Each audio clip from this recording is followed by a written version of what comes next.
Ada yang tahu? Untuk apa? Membuat kesalahan. Ketika orang membuat kesalahan, maka hukum yang berlaku begitu. Ada pendapat yang lain lagi. Gunanya hukum itu untuk apa? Gunanya hukum itu untuk apa? Hukum itu berguna untuk mengatur, ya, sama dengan norma, ya. Jadi kalau kita, makanya negara kita disebut negara hukum, ya. Negara Indonesia disebut sebagai negara hukum karena hukum itu dia berguna untuk mengatur.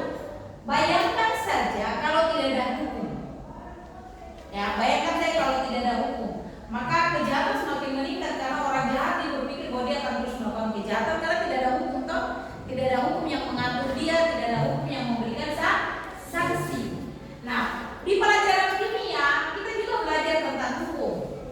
Nah, tapi itu adalah hukum alam, yaitu yang disebut dengan hukum Lavoisier, ya, yang kita kenal dengan namanya hukum Lavoisier. Coba diperhatikan sama. Ya, kita kenal dengan yang namanya hukum Lavoisier.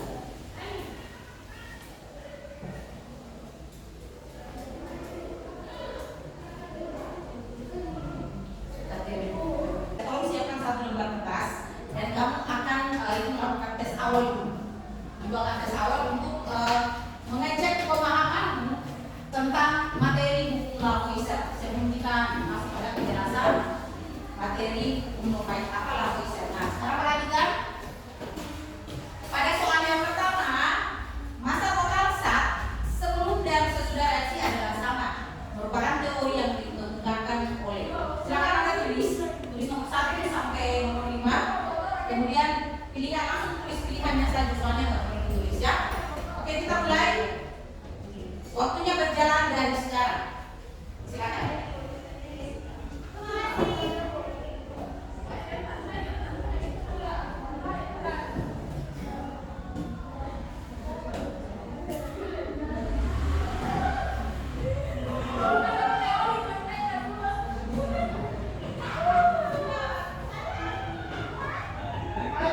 Sudah?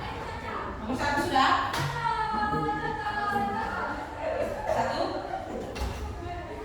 Sudah? 1 sudah, ya? Yang kedua, 14 gram nitrogen bereaksi dengan 3 gram hidrogen menghasilkan amonia NH3.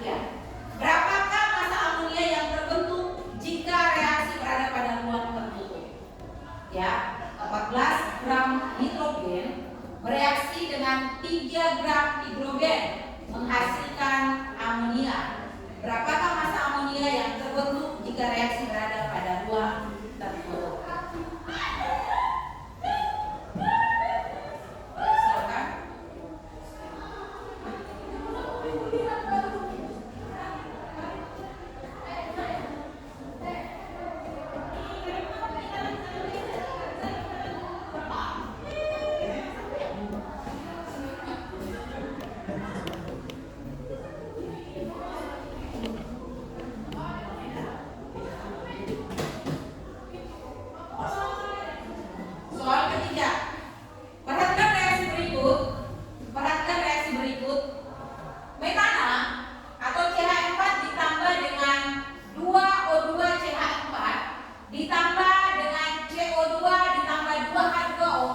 ditempatkan pada gelas kimia berisi air, jika didiamkan beberapa waktu akan terbentuk karat karena adanya reaksi dengan air dan oksigen.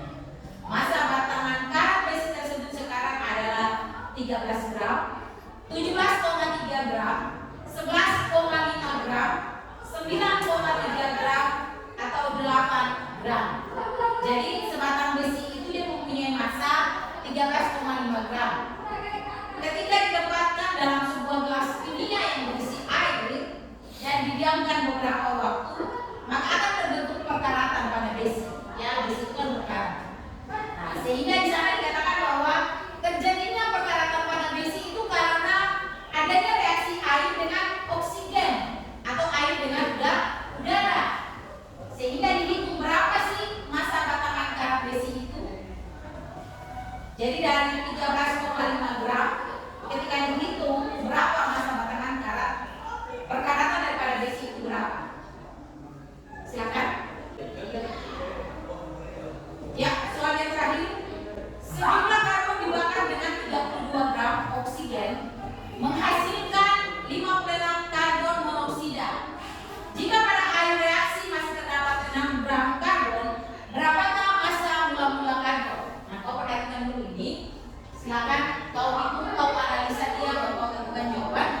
Karena sebentar kita akan diskusi ini lagi.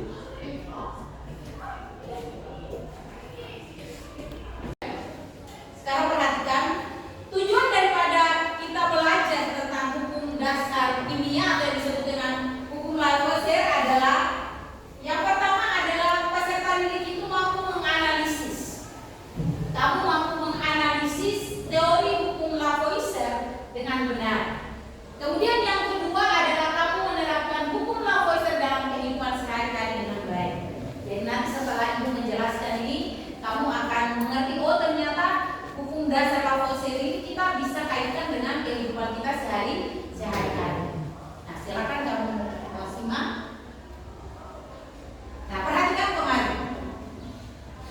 Di sini ada 4 gambar bapak-bapak yang kau lihat ini. Ada 4 bapak-bapak yang kau lihat ini. Mereka keempat orang inilah yang dikenal dengan yang namanya hukum dasar kimia. Jadi waktu kalau kita belajar pada semester 1, ya setelah perkenalan ilmu kimia, maka ketika kamu belajar tentang pengenalan ilmu kimia dengan lingkungan sekitar, maka pada saat masuk pada hukum dasar kimia kita kenal ada 4 orang ini.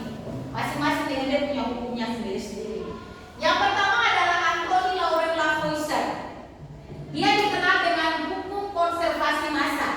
Di mana di sana hukum konservasi massa adalah begini. Massa zat sebelum reaksi dan sesudah reaksi adalah sama. Artinya apa? Massa zat sebelum dan sesudah reaksi itu adalah sama. Berarti sebelum massa itu direaksikan, bahkan setelah direaksikan hasilnya tetap sama. Contohnya 2 ditambah dengan 2 sama dengan 4. Ya, 2 ditambah dengan 2 sama dengan 4. Maka 4 sama dengan berapa? 4 sama dengan 2 ditambah 2. Jadi massa zat sebelum dia bereaksi, bahkan dia setelah bereaksi, hasilnya itu tetap sama. Nah, yang berikut adalah hukum perbandingan tetap, Joseph Royce Prose. Makanya dikenal dengan hukum Prose. Ini adalah dia bilang begini, perbandingan massa unsur-unsur penyusun suatu senyawa adalah tetap, tidak tergantung pada asal usul senyawa tersebut. Yang ketiga adalah John Dalton. John Dalton terkenal dengan hukum perbandingan. Ya, John Dalton dengan hukum perbandingan. Kemudian adalah Gay-Lussac yang terkenal dengan perbandingan volume. Tetapi untuk saat ini yang kita bahas adalah yang ini, Anthony Laurent Lavoisier, dengan dia punya hukum yang terkenal adalah hukum dasar kimia, yaitu hukum Prose atau yang disebut dengan massa zat sebelum dan sesudah reaksi adalah sama. Untuk hari ini yang kita bahas. Sekarang perhatikan ke depan, ya, karena model pembelajaran yang Ibu gunakan hari ini adalah model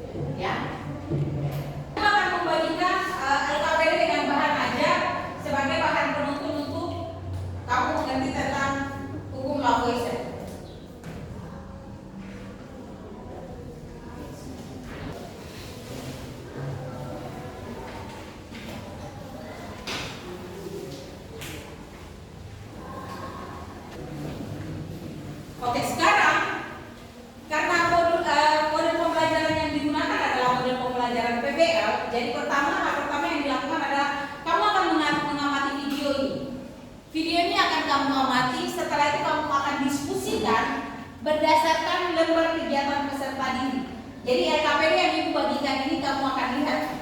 Dia punya pertanyaan, kamu jawab, ya. Kamu jawab itu. Sebelumnya kamu akan jawab ini kemudian presentasi, ya. Oke? Sekarang perhatikan video ini. Ya.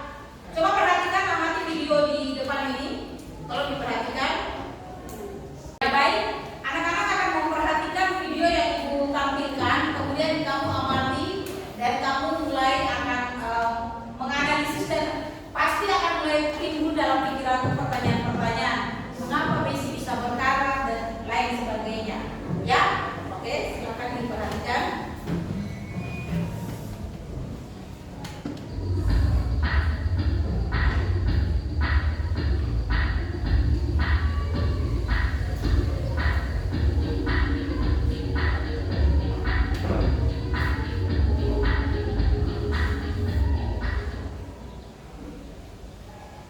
Sampai di sini, ulang ya. Nah, pertama besi kan masih mulus. Setelah itu besinya apa? Berkarat. Perhatikan, ini besi mulus. Lama kemudian besinya apa? Berkarat. Nah, setelah kamu mengamati video ini, akan gambar ini.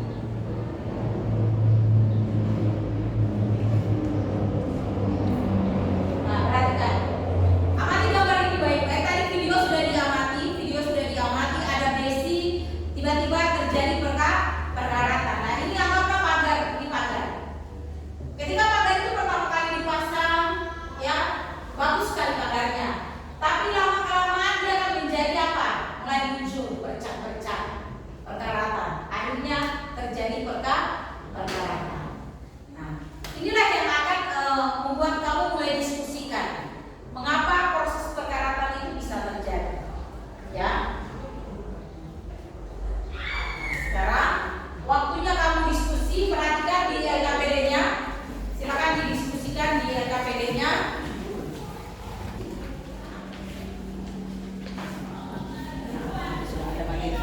Silakan dikerjakan, didiskusikan di kelompok.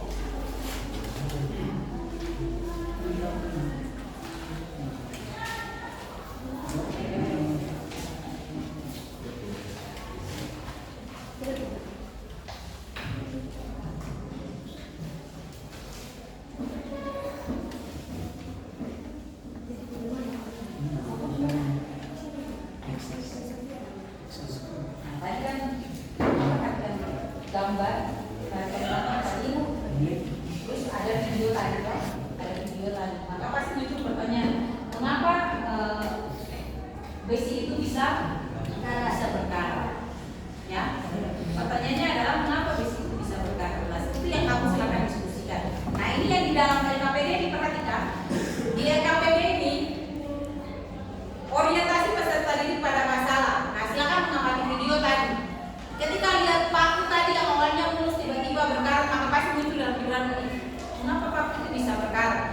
Nah, pertanyaan mengapa paku itu bisa berkarat itulah kamu cari jawabannya. Ya, kamu buat pertanyaannya di sini, kemudian kamu cari jawabannya. Bisa? Ya, waktu 20 menit untuk diskusi. Silakan.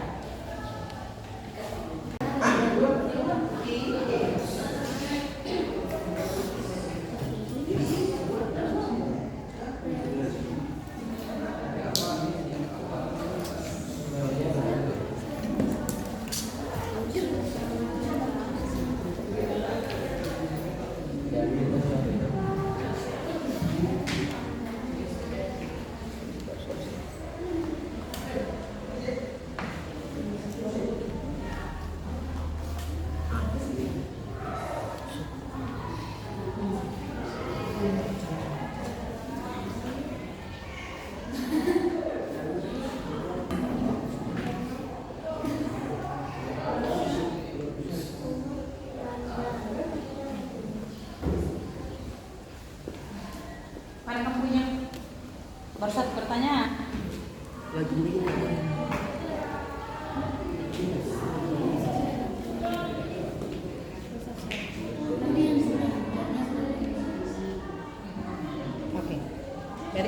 duluan presentasi. Kamu punya di belakang bagaimana? Ya, karena sudah selesai diskusi, kita akan presentasi. Ya, kita akan masuk pada presentasi. Anak-anak akan menyampaikan hasil diskusinya. Untuk itu kelompok 1 dipersilakan duluan. Silakan.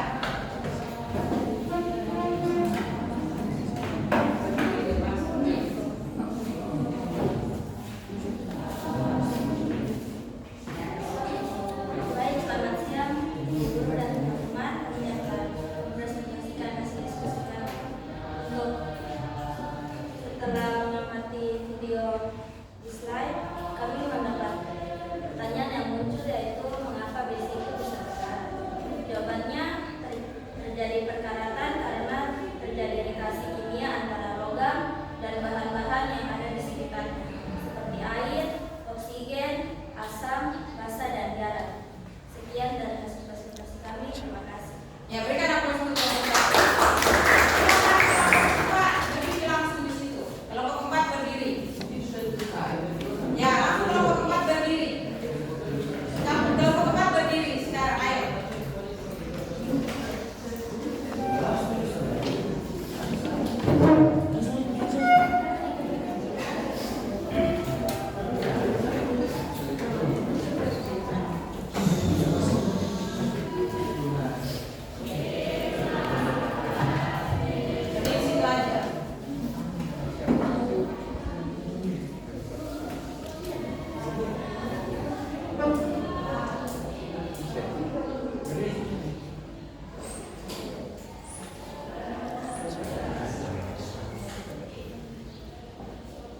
Shalom, selamat siang teman-teman dan selamat siang Ibu Guru.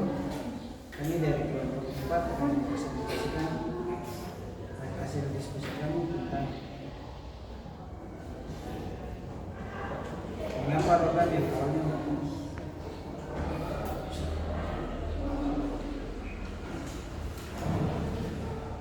di dalam menonton video di slide. Kami mendapatkan pertanyaan mengapa besi yang awalnya bagus menjadi karat. Jawabannya, hal tersebut terjadi karena reaksi kimia antar logam dan bahan-bahan di sekitar seperti air, oksigen, asam, basa, dan garam. Sekian, terima kasih. Ya, berikan aplaus untuk kelompok 4. Ya, silakan duduk dulu. Oke, berarti kelompok 1 dengan 3 menyesuaikan. Silakan duduk dulu. Nah, jadi kita berada pada satu kesimpulan, ya. Kesimpulan kita apa? Ada yang tahu? Kesimpulan kita apa? Ada yang tahu? Mengapa terjadinya perkaratan besi? Karena ada yang tahu? Tadi kelompok 1 menjawab bahwa perkaratan besi itu terjadi karena adanya reaksi-reaksi kimia antara apa? Oksigen dengan air. Berarti terjadinya perkaratan besi itu karena adanya reaksi kimia, yaitu apa? Air bereaksi dengan udara. Makanya kita lihat kenapa pagar-pagar kita itu bisa berkarat. Itu karena apa? Adanya reaksi antara air dan udara. Oksigen dengan air. Pagar itu dia kena air, kemudian dia kena hujan, kemudian dia kena apa lagi? Cahaya matahari, kena udara. Lama kelamaan akhirnya terjadi perkaratan. Pertanyaan itu muncul begini: apakah besi yang sebelum berkarat dengan besi yang sudah berkarat, mana yang lebih ringan? Yang berkarat atau yang sudah berkarat? Yang belum berkarat atau yang sudah berkarat? Hah? Kenapa kau katakan besi yang berkarat yang lebih ringan?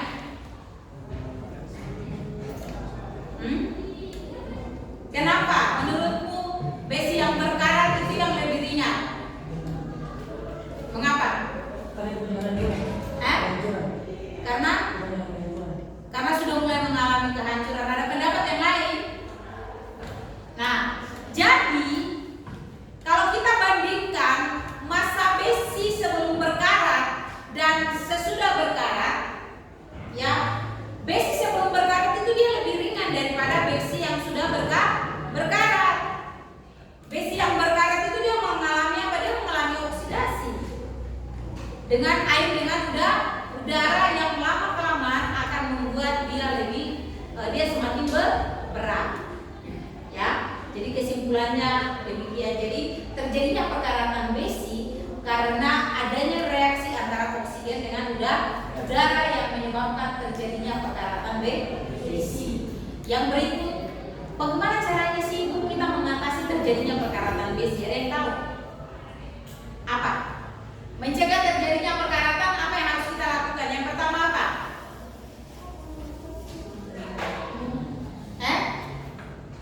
Apa yang harus kita lakukan kalau mencegah perkaratan besi?